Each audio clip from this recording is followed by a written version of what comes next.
নমস্কার ma'am. Sir সাহেব। আপনার নাম? অনিন্দিতা দাসী। এই আয়োজন দেখে আপনার হৃদয়ে কি অনুভূতি জেগেছে? এই আয়োজনে আমাকে এসে অনেক ভালো লেগেছে এবং আমি অনেক খুশি। জীবনের কোন কষ্ট এখানে এসে দূর হয়েছে এবং সেটা কি?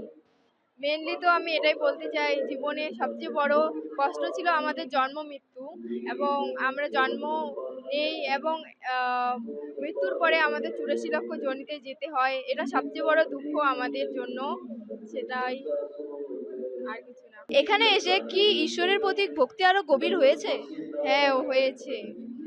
এখানে শাস্ত্র অনুকূল ভক্তি সাধনা বলা হয়, এবং সেগুলো জানার পর ভগবানের প্রতি বেশি প্রেরণা জাগে আমাদের। মানুষকে কেন এই জ্ঞান শোনা উচিত বলে আপনি মনে করেন? এই জ্ঞান একটা অনমোল জ্ঞান, আমাদের মানব জীবন ভক্তি করার জন্য আমরা পেয়েছি। তার জন্য আমাদের গুরুজি সন্তরামপালজি মহারাজ শাস্ত্রানুকূল ভক্তি সাধনা বলে, সেই জ্ঞানটি জানা উচিত তাদের। সমাজের জন্য সন্তরামপালজি মহারাজের সবচেয়ে বড় অবদান কি?